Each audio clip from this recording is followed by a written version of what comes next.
Prizes, featuring shortlisted authors Francine Cunningham, Joseph Dandaran, and Helen Nutt. My name is Sean Cranberry, and I am the Executive Director of the BC and Yukon Book Prizes, and I will be your guide tonight. To begin, the Vancouver Writers Fest would like to acknowledge that it carries out its work and this event tonight on the traditional, unceded, and ancestral territories of the Musqueam, Squamish, and Tsleil-Waututh people. We are grateful to be here and are cognizant of the history of these lands and the reconciliation work that many of us need to accomplish. I think that it's important to mention also that the BC and Yukon Book Prizes works to represent all published authors from BC and Yukon, which includes 198 Indigenous nations in BC and 14 Indigenous nations in the Yukon. We acknowledge and respect those nations and the great writers and storytellers that call those places home. And since it's 7 p.m. in Vancouver, I'd like to give a shout out to all the nurses, doctors, essential service providers in our communities who are working hard to keep everyone safe and healthy during the pandemic. The Vancouver Writers Fest would like to thank its Insight event partner, the Vancouver Public Library, and the Downtown Vancouver Business Improvement Association for their support. Thanks also to the government sponsors, the Government of Canada, the Government of British Columbia, the BC Arts Council, the City of Vancouver, and CMHC Granville Island. We are especially excited to be partnering with the BC and Yukon Book Prizes for this event tonight. That's us.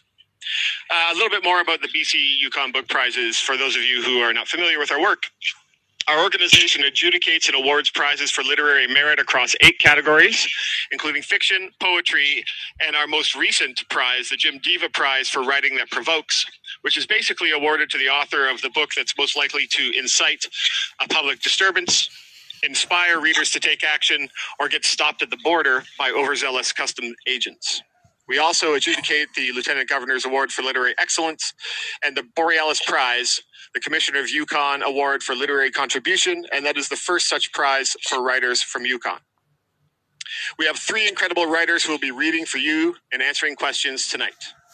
The festival encourages, and I do too, encourages viewers to buy books by these authors. There are many independent bookshops offering free local delivery in your area. We will provide you some specifics. There's a really great Google map that's easily available that we'll probably share on Twitter right now that will help you to find those independent shops so you can buy these books. At the end of the event, if possible, please mention that the Vancouver Writers Festival has other online events. I'm saying things that I'm not supposed to be saying. Okay, moving on. We're just going to start. Let's just start. All right.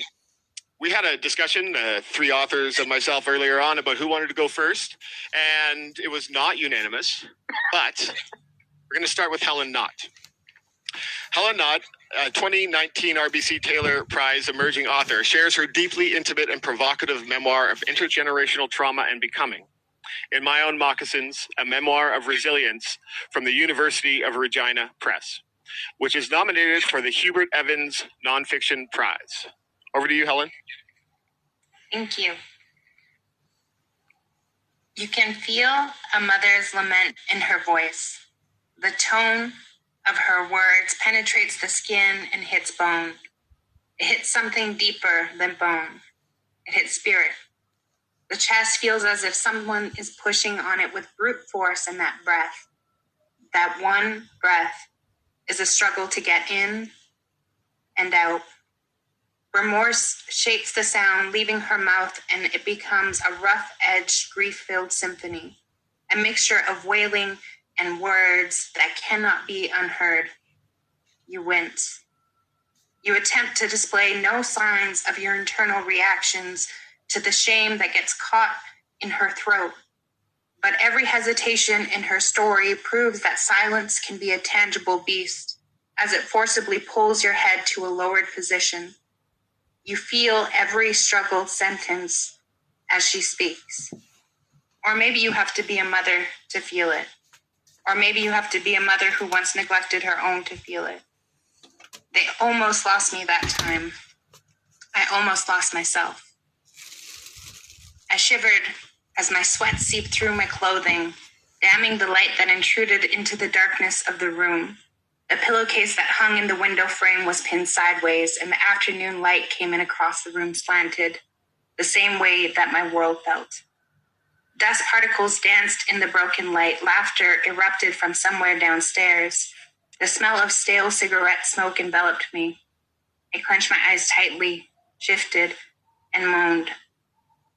My detoxing body had me contracting into a tight ball 1 minute and expanding like a starfish the next. The floor was covered in clothes, some mine, some his. The mattress was on the floor, my heaped up body on the mattress, my body pulled into itself. And I wondered, what would it be like to go through withdrawal somewhere pretty, somewhere clean?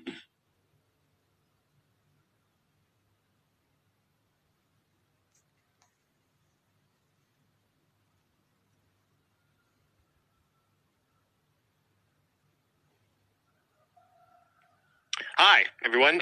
Apparently, the internet could not handle that, and we may have dropped Somewhere. Helen.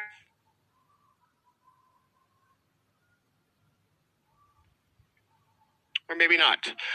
Why don't we mute Helen and try and bring her back and move on to Joseph. Joseph, you ready? Ready for the action? All right. So while we wait for Helen and our lovely Lauren to fix some technical difficulties, let's move on and keep things going. Joseph A. Dandaran shares his insightful and sweeping poetry collection, Shlam, the Doctor, from Mwenzi House Publishers from Toronto, which follows the story of a Kwantlen man given the gift of healing. His collection has been shortlisted for the Dorothy Livesey Award for Poetry. Joseph? Am I going to freeze up too, or no? You're good. Good. I'm good. Oh, there's Helen. Hi, Helen. My bad. I don't know how long I froze, and I was just like, yammering on. Okay, I'm ready to listen to Joseph. Aw, I want to hear the end. Talk to buy the book, right?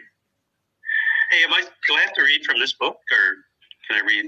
I don't think you have to read from that book. Okay, you can good. read whatever you want. Okay.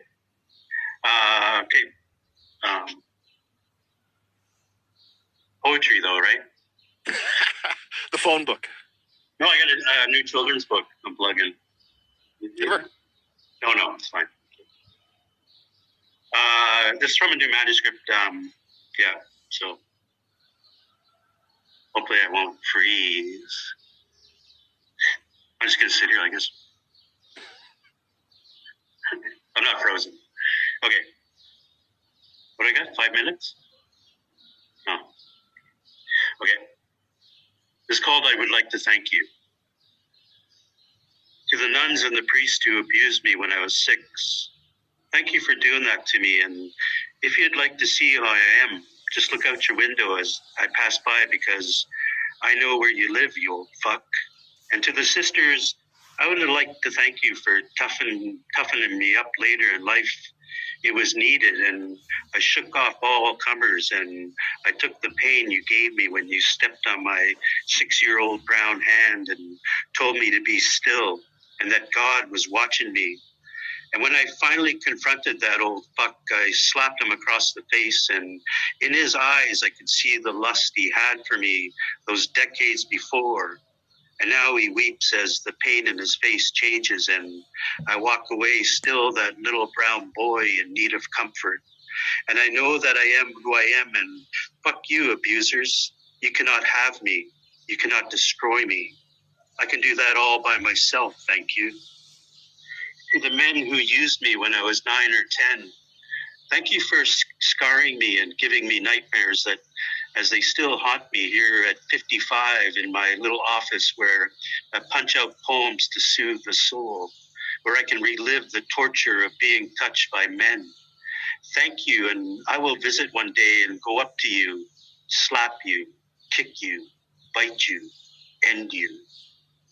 The music changes, and I have some new kick-ass headphones, and I can hear all the greats and remember times when I was 15 and drinking and doing LSD and tripping in a bar and watching a Pink Floyd cover band, and they were awesome. And the bar was lit with very cool lights, and I was tripping. And when it was over, the house lights came on, and it was then I realized that the rest of the bar that night was full of fully patched outlaw bikers. And there I was, 15, and long hair and brown skin and tripping. But they let me float on out of there and into the streets. And me and my friends who were also tripping, we floated home. And as I am here now, I put on some blues and write some poems about this or that. Wanted to say thank you to all the girls I knew when I was 14. And we all hung out on the weekends, and we did our best to be as drunk as we could. And there were such gentle moments. I remember being with a girl, and we made love and giggled as those around us were so wasted, and they puked and they pissed themselves. And we still conquered our teenage years with the best of them. And even today, I remember each girl's name, and I remember how we made love and how we drank until early morning. And I just want to thank them for loving me when I was 14 and so skinny and brown and long-haired and not even sure if I liked myself back then. And I am sure I do not like me now. The edges are creepy. The hair is gone. The eyes are crooked. So is the nose. I weep to myself to write a poem for all you girls, even though I know I have been forgotten.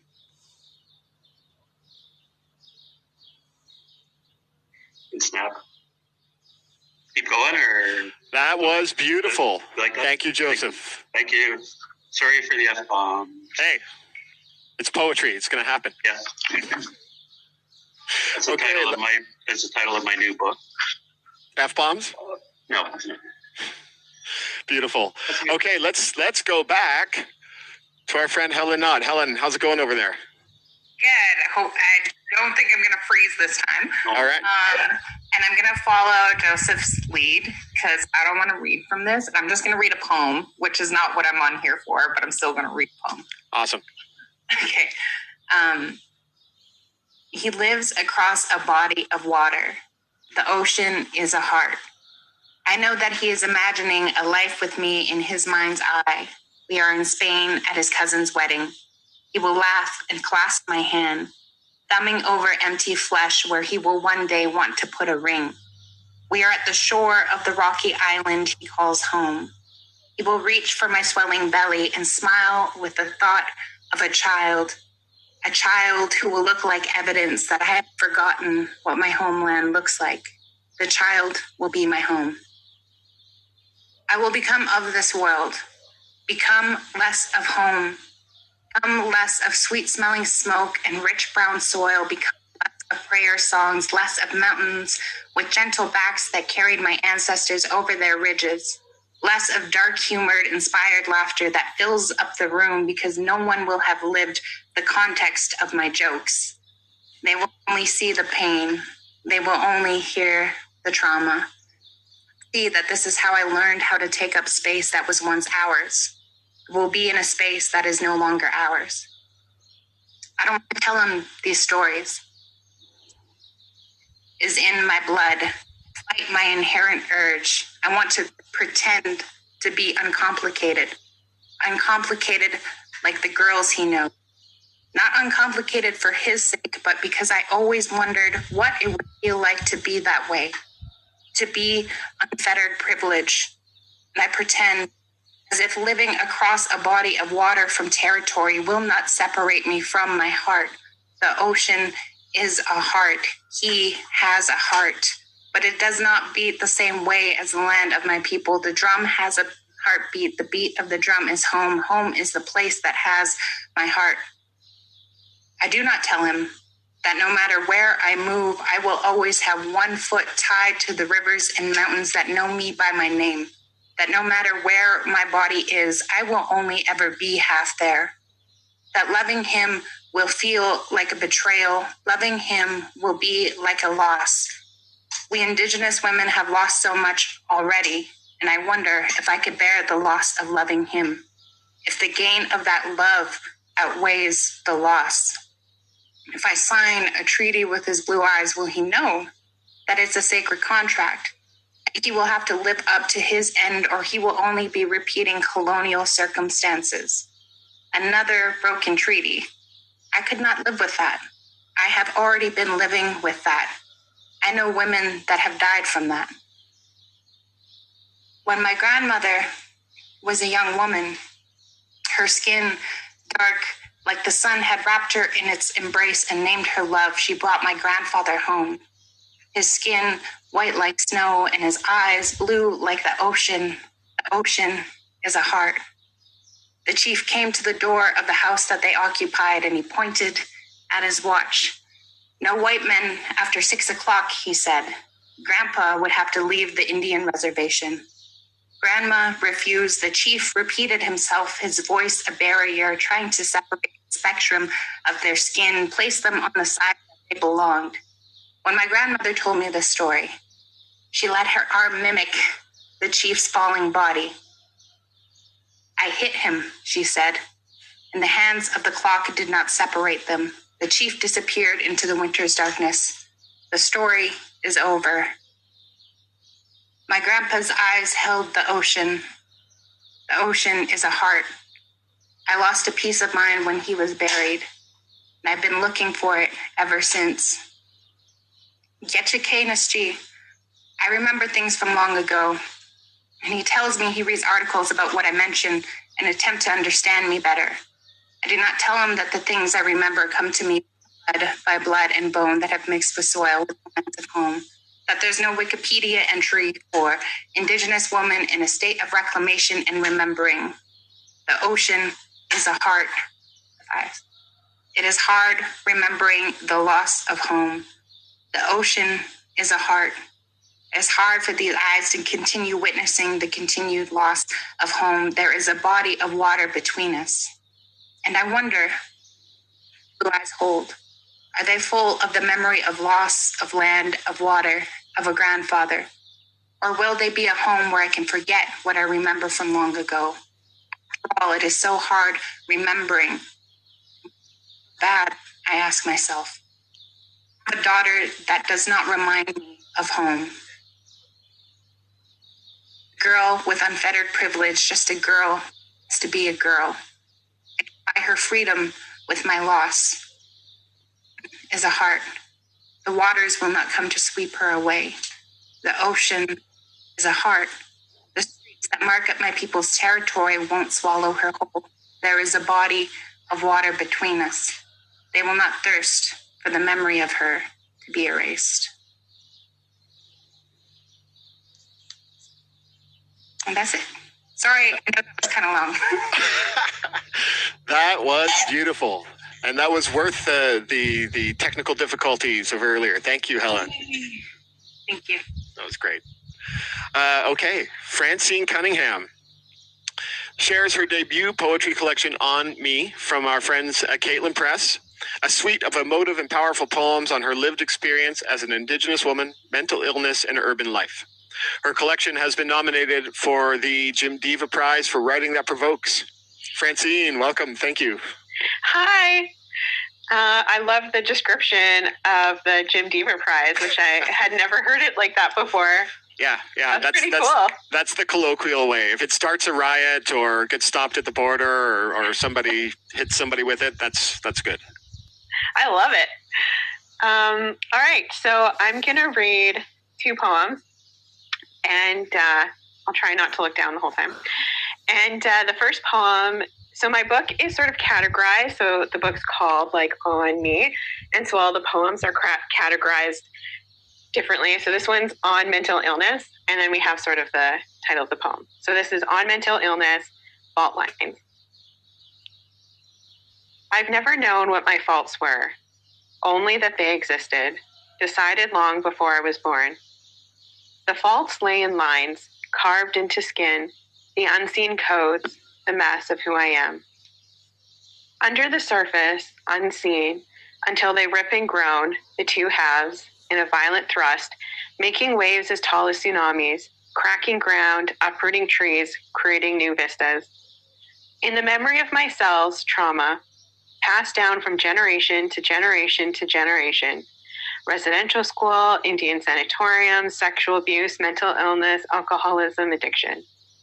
Each of these lay heavy across who I am, some more recent than others, all surfacing, creating upheaval, twisting through the landscape of who I am, who I might one day be. Waiting for the earthquake is sometimes worse than the earthquake itself. The anticipation of destruction, of needing to rebuild, of knowing what work lies ahead, but understanding that for every good day, there will be many more bad ones. Knowing that these fault lines were formed in the womb, that I had no choice over them, is comforting sometimes. Other times, the rage and fear consume me, because what can I do? You can't patch the mantle, you can only prepare for the rupture, or what happens after. Learn to stand in doorways to avoid falling wires. And the second poem that I'm going to read is On Grief, Build Up.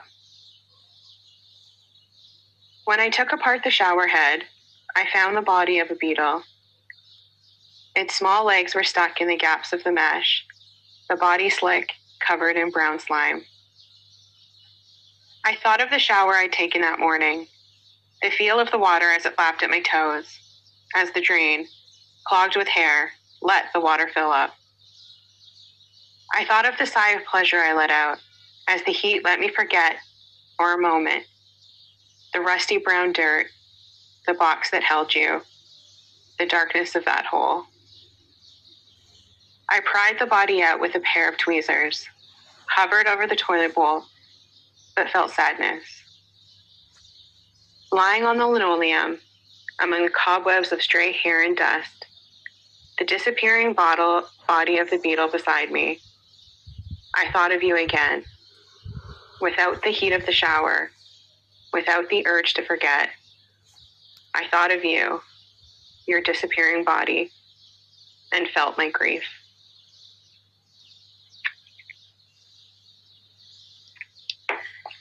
So, That was great. Thank you. All right, 3 awesome readings, each very different. One half reading at the beginning there. But we have some questions from our loyal viewers and from people who posted questions ahead of time. And so what I'd like to do is ask, I'll direct each question to one of you, but I think a couple of these would be great to hear from all of you. So I'll start with Helen on this one. This is a question from Lee. What's your first memory of your words, written or spoken, making a difference in someone else's life? I don't think I was really aware of the power of words in a positive way, because I spent a lot of my youth partying and not really, I think at that time words were more just a crutch. I was about 21. I wrote a poem and I read it at a Sisters in Spirit Vigil. And I remember going up and just being terrified because the poem also felt like it said a lot about me. Because it did. It was a lot of things that I experienced and felt. And going up to the front, and I remember like shaking, and my hands were like shaking the paper, and I had to have someone stand beside me and put their arm on me because I was so nervous. But after doing that and having this conversation with people I didn't know within the room of who that spoke to, or it was something relative to them. And for me, that was that space of freedom that words allow, where you can relate to other people and be yourself and relate in humanness. I think that's the one that comes to my mind. Yeah, that's amazing. Joseph, how about you? What was the question? So the question, yeah, you got hypnotized by I didn't know there was going to be a test. Yeah, sorry. Yeah, I should have sent it. It's open book. It's fine. Okay. What's the first memory of your words, written or spoken, making a difference in someone else's life? Someone else's life. Wow. I think it was just this past year. I did some work with grade 4s, and I gave them a title, and they would have to write a poem called 1 Year, and it was just an amazing process. And then we actually did a reading together, like these 20 grade 4 kids and myself in a cafe, and yeah, it was quite cool. Yeah, it was really that. I'm not quite sure if I have any examples of my work changing other people's lives, but to just give these kids the opportunity that it's okay to write and express themselves. Yeah, that was really, really cool. Yeah, that sounds awesome. They all like see me in the hallway and say, "Hey, Mr. Joseph," and say, "Oh, right on." And it's like, oh, cute. Yeah. So that was a good experience. They'll remember that for their lives, man. Yeah, because like when I always considered myself a poet and a playwright, but then I was a storyteller in residence at the Vancouver Public Library 2 years ago, and when I first got my name tag, I don't know if I told you this story. It said my name, Joseph Dandurand, and then it was like FN storyteller, like First Nation storyteller. I was like, oh, that's me, man. I'm an FN storyteller. And then ever since I took on that title of storyteller, I've just, I've been in the schools, and I really enjoy doing that stuff, teaching kids how to appreciate poetry and story. Mm-hmm. Yeah, but I'm an FN storyteller. Yeah. You're an effing storyteller, I'm man. an effing story. Beautiful. Did that answer the question? It did? Okay. Sure. Yeah. Do I get a gold star, or are we getting prizes? Or I've got an email coming to you with a gold star attachment. Right on. Francine, how about you? What was a time when your words you saw them mean something to someone? Well, I can talk about my book launch in Toronto in October. So I read, and I was so nervous that I wasn't even totally aware of what I was saying. But I read, but then afterwards there was sort of like the line of people that come up to talk to you after and get their stuff. And there was just this woman who was just like in like just full tears. And we sort of just hugged each other for a really long time. And she just, like, one of the poems in particular about my mom, just it hit her so hard. And it was just really beautiful to sort of just, like, hold that space with her and, like, let her sort of cry out what she needed to cry out. And then she reached out to me afterwards, and she had actually written something of her own experience, and she had never written before.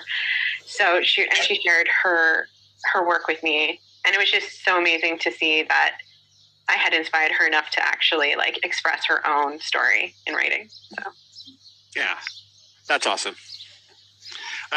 We have another question here from Maya. How important is it to you to bring your story into the world for others to read? What is it that you want the reader to be left with and think about after reading your book? So that's two questions. But Helen, how do you approach that type of question?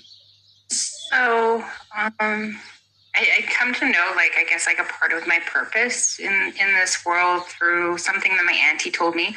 So I was trying to explain to her what I do and for language in our language. And she said Yachikanesji, which was in that poem, is I remember things from long ago. So seeing myself as a living memory keeper.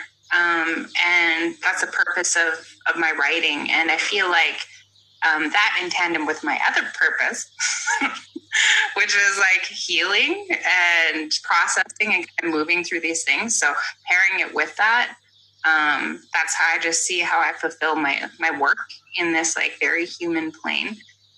Is through writing. And I hope that people take away, if they can relate to it, then being able to. At the same time, with my book, in my own moccasins, when I talk with people, and some people, they can't relate because they haven't been through that. And I'm like, that's good. Like, I'm actually happy when I meet other people who are like, I don't get that because that wasn't my upbringing. I'm like, that's awesome. That means that there's like work that's being done and change that's happening. But yeah, just if not some healing pieces, then maybe some laughter or some feels. Yeah. Some feels. I think that's good. Joseph, what about you? What do you want people to be left with? Why do you bring books into the world?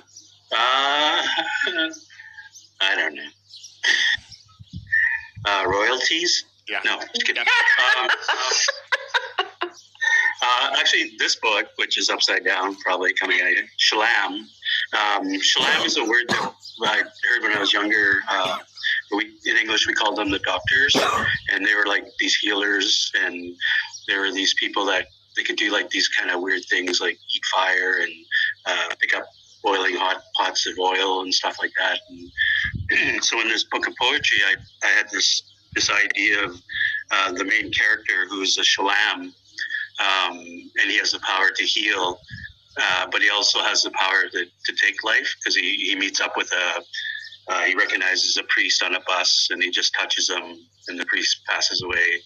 And then he meets up with a pig farmer, and he touches that guy too. But he also has the ability to heal. But tragically, he's also a heroin addict, the main character through the whole book. And what I was hoping to do was, at the end of it, was to leave the reader with the idea that what they read, did it really happen, or was it just the hallucinations of a heroin addict? That's kind of what So. Love it. Thank you. Francine. With this book in particular, I wrote it for youth. So I spend most of my years sort of working with Indigenous youth, and have for many, many years. And I've had a lot of conversations with youth, a lot of urban youth like myself, who sort of grew up away from our communities. And I noticed, like, in the 15 years or so I've been doing this work with youth, that I continually have the same conversations over and over and over again with new youth every time. And the conversations sort of revolve around, like, them thinking that they were not even allowed to think some of the things that they were thinking, and that it would make them be like a bad native to, like, have some of the feelings they were having, and having some of that uncertainty and just sort of fear around not belonging. And so I decided that it was sort of my responsibility to share my story and sort of my journey with, like, coming, like living in that sort of in-between place. And so I really wrote this book for those youth who are sort of struggling with that place. Yeah. Fair. Thank you. We have a very important question from Robert. And I'll direct this one to Joseph first. Oh, God, I knew it. Yep. We have a special one just for you, but this is a different one. Okay. And Robert wants to know, why don't we really put the federal government's back against the wall and demand, in all caps, bring back the buffalo? Yeah, I saw that question. I'm a fisherman. Okay. So I don't, I've never seen a buffalo. Oh. That's why we need to bring him back. Yeah, I'm really not political. You know, I write, you know, and you want to move on? Yeah, sorry. But I can't answer political questions. I'm just a guy raising 3 kids on my own, you know. Yeah. Watching the river rise and freaking out by the mosquitoes that are about to hit. Yeah. I'm not I think I would, if I went on a protest, I'd probably be the guy getting tasered, you know, at the front. Yeah. So it's best that I just stay on my island and keep my opinion to myself. Yeah. That's fair. Does anybody want to field the question about buffaloes? Or buffalo, pardon me. I mean, when I read that question, I didn't fully, like, understand what they were asking. I thought maybe it was an inside joke with someone I wasn't aware of.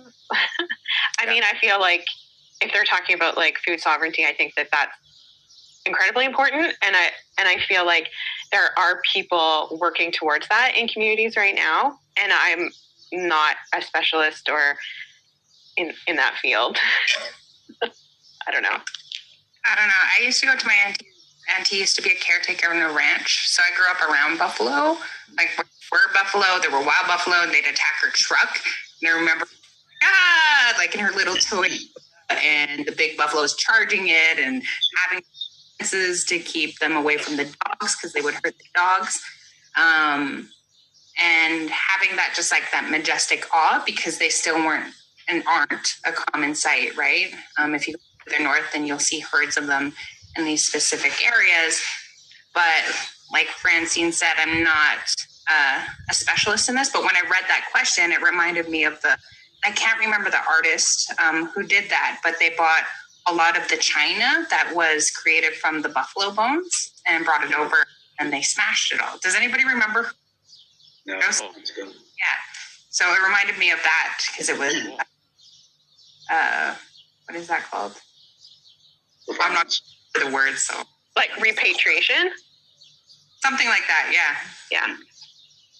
Ah, beautiful. All right. This one is directed towards Francine, but I'm going to stretch it out a little bit. But Francine, this is from Rosemary.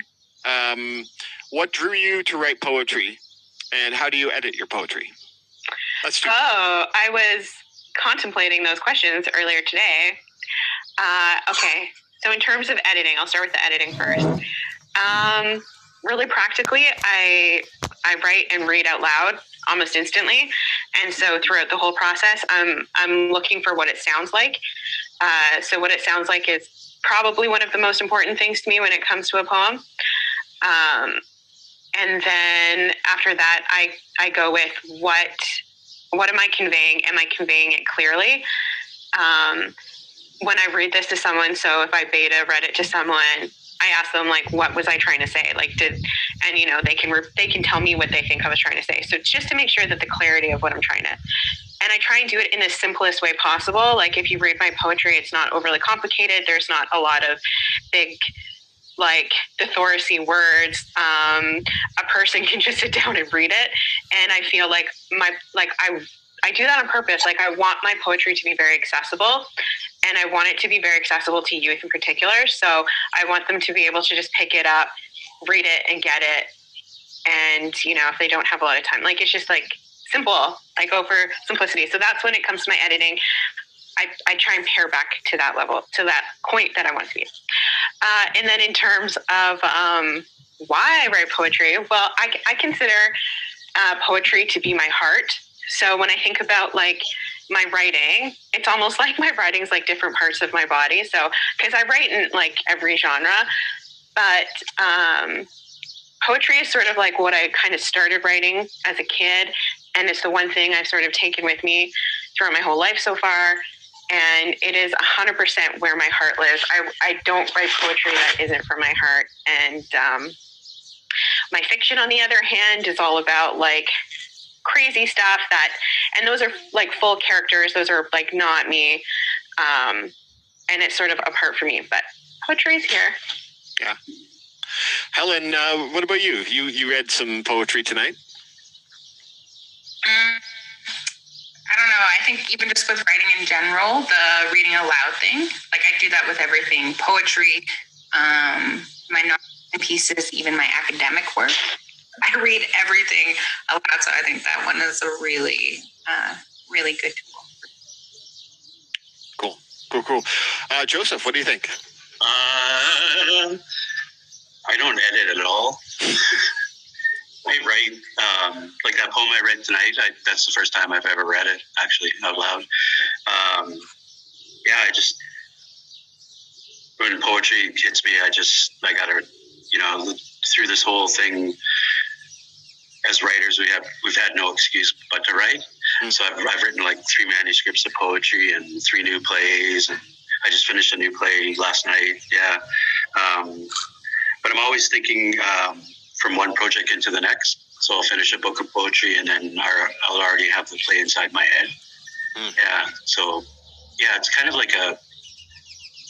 like tragic gift that someone's given me of being able to write. Yeah, it's scary sometimes because it's just me, right? I mean, you guys are there, but there's nobody else here. Yeah, it's a lonely life, but I like it. You're making us all look bad with this productivity.